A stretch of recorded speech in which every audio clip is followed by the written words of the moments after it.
जय हिमालय, जय भारत। संसार भर में हिमालय लोग यूट्यूब चैनल देख रहे आप सभी का स्वागत है। और मैं हूं भारत की राजधानी नई दिल्ली से डॉक्टर हरीश चंद्र लखेड़ा। दिल्ली भारत की राजधानी और एक प्राचीन नगरी है जो कि अपनी समृद्ध सांस्कृतिक विरासत के लिए विश्वविख्यात है। फिर भी एक प्रश्न उठता है जो इतिहासकारों और सांस्कृतिक लोगों के ही नहीं बल्कि सामान्य जन के मन को उद्वेलित करता है कि आखिर दिल्ली में एक भी प्राचीन काल का मंदिर क्यों नहीं मिलता है। ऐसा क्या हुआ कि दिल्ली के सभी प्राचीन मंदिर गायब हो गए? इसका मुख्य कारण इतिहास में ही मिल जाएगा। आइए इसे हरियाणा के लोकगीतों में तलाशते हैं। हरियाणा इसलिए कि दिल्ली कभी हरियाणा का ही हिस्सा रहा है और इस बार कुतुब मीनार समेत दिल्ली के मंदिरों का इतिहास हरियाणा के लोकगीतों से जानते हैं, किसी बड़े इतिहासकार की पुस्तकों से नहीं। तो इस मामले में जब तक मैं आगे बढ़ूं, आपसे अनुरोध है कि हिमालय लोग यूट्यूब चैनल को सब्सक्राइब अवश्य कर दीजिएगा जिन्होंने अब तक ऐसा नहीं किया है या जो चैनल पर नए हैं, और मेरे सत्यमेव जयते चैनल को भी देखिएगा। ये आपसे विनम्र अनुरोध है। दिल्ली कभी हरियाणा का हिस्सा रही है। महाभारत काल में इंद्रप्रस्थ के नाम से जानी जाती रही है दिल्ली। हरियाणा की लोक कथाओं और लोकगीतों में उल्लेख है कि कभी यहाँ 27 नक्षत्रों अश्वनी से लेकर रोहिणी तक के आधार पर 27 मंदिर थे जो एक ज्योतिषीय केंद्र का हिस्सा थे, और इन मंदिरों का केंद्र विष्णुध्वज एक प्राचीन स्तंभ था जो आक्रांताओं ने तोड़ दिया था और बाद में यह कुतुब मीनार में परिवर्तित कर दिया गया। हरियाणा के लोकगीतों जैसे पांडव गाथा और इंद्रप्रस्थ बसाई में यह इतिहास आज भी जीवित है। हरियाणा की लोक परंपराएं विशेष रूप से पांडव गाथा और इंद्रप्रस्थ बसाई दिल्ली के प्राचीन इतिहास को आपके सामने रखती है। ये गीत और लोकनाट्य संगीत कुरुक्षेत्र, सोनीपत और पानीपत में होली, तीज और मेलों में गाए जाते हैं। पांडव गाथा पांडवों की वीरता और इंद्रप्रस्थ की स्थापना की कहानी है। इसमें बताया जाता है कि पांडवों ने खांडवप्रस्थ के जंगल को जलाकर यमुना तट पर इंद्रप्रस्थ बसाया।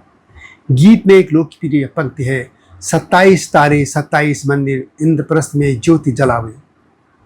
युधिष्ठिर की सभा द्रौपदी का बल नक्षत्रों में भाग्य बनावे। इस गीत में 27 मंदिरों को हिंदू ज्योतिष के 27 नक्षत्रों अश्वनी, भरणी, कृत्तिका से लेकर रेवती तक से जोड़ा गया है। यह मंदिर एक दीर्घ वृत्ताकार घेरे में थे जो आकाश के नक्षत्र चक्र का प्रतीक था। केंद्र में विष्णुध्वज जिसे आज लौह स्तंभ माना जाता है। इसी तरह इंद्रप्रस्थ बसाई गीत इंद्रप्रस्थ की स्थापना पर केंद्रित है। इसमें युधिष्ठिर, भीम, अर्जुन और भगवान श्री कृष्ण की भूमिका का उल्लेख है। गीत में कहा गया है, 27 तारे 27 मंदिर ज्योतिष का आलम सजाया, विष्णुध्वज बीच खड़ा, ध्रुव तारा रास्ता दिखाया। इस गीत में बताया गया है कि भगवान श्री कृष्ण और वेदव्यास के मार्गदर्शन में पांडवों ने इन मंदिरों को बनवाया, जहां ज्योतिषी नक्षत्रों की स्थिति देखकर युद्ध रणनीतियां और शुभ मुहूर्त निकालते थे। ये गीत हरियाणा की सांस्कृतिक धरोहर का हिस्सा है। हरियाणा साहित्य अकादमी और कुरुक्षेत्र विश्वविद्यालय के लोक साहित्य विभाग में इनका संग्रह है। अब सवाल है कि इन मंदिरों का अंत कैसे हुआ। लोक कथाएं कहती हैं कि 12वीं शताब्दी में कुतुबुद्दीन ऐबक ने इन्हें तोड़कर कुब्बत अल इस्लाम मस्जिद बनाई, जिसके अवशेष आज भी महरौली में है और जहां पर कुतुब मीनार है। कुतुब मीनार की एक पट्टिका में ही कहा गया है कि यहाँ पर हिंदू जैन 27 मंदिरों को तोड़कर उसके मलबे से यह मस्जिद बनाई गई थी। महरौली दिल्ली का सबसे पुराना इलाका प्राचीन लालकोट का हिस्सा है, जिसे 8वीं शताब्दी में तोमर राजा अनंगपाल ने बसाया था। हरियाणा के कुरुक्षेत्र और सोनीपत से इसकी निकटता और इसे सांस्कृतिक रूप से जोड़ती है। कुतुब मीनार परिसर में लौह स्तंभ 4वीं शताब्दी गुप्त काल का है, जिसे विष्णुध्वज कहा जाता है। इसका शिलालेख इसे विष्णु भगवान को समर्पित बताता है। इसे ज्योतिषीय मापन का केंद्र माना जाता है जो ध्रुव तारे का अवलोकन करता है।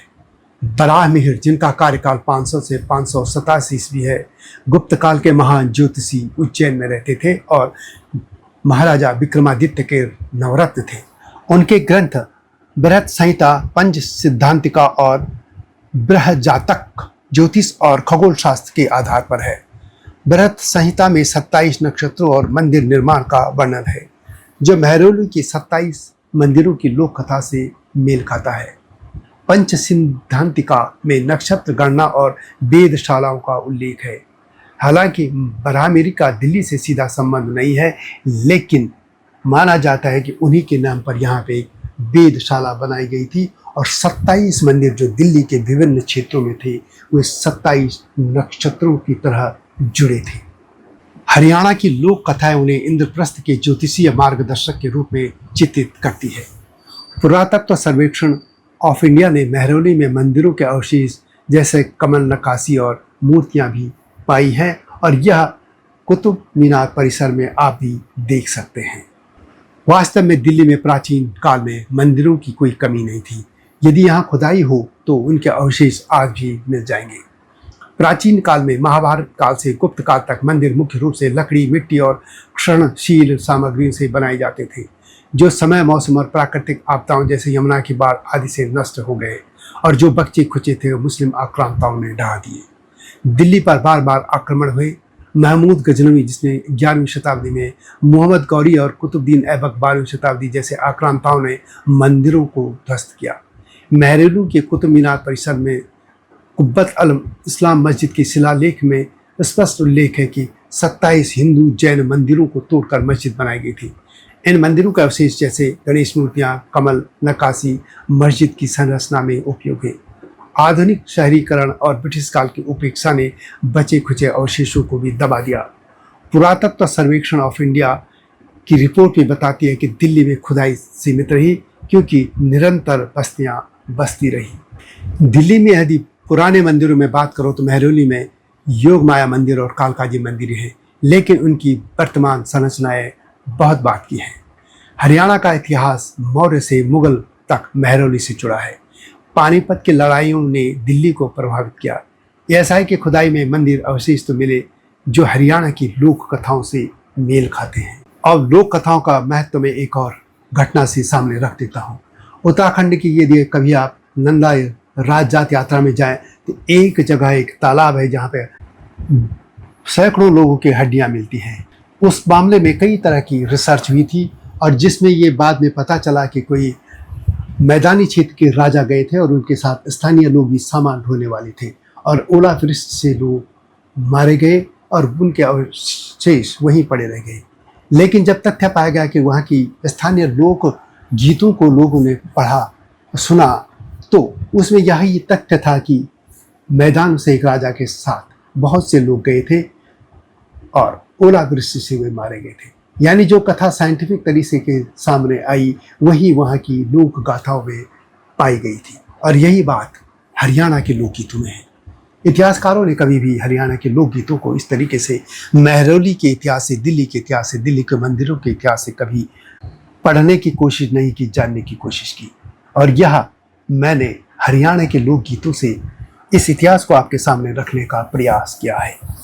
यह वीडियो कैसी लगी कमेंट में अवश्य लिखें और आप किस शहर से इस वीडियो को देख रहे हैं, किस देश से देख रहे हैं, यह अवश्य लिखिएगा। जल्दी आऊँगा इस तरह की गाथा के साथ। तब तक जय हिमालय, जय भारत।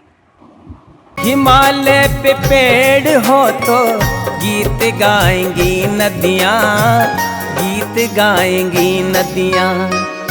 पेड़ों पे चिड़िया है तो गीत गाएंगी नदियाँ, पेड़ों पे चिड़िया है तो गीत गाएंगी नदियाँ। माँ की लोरी जैसे होते हैं नदियों के गीत।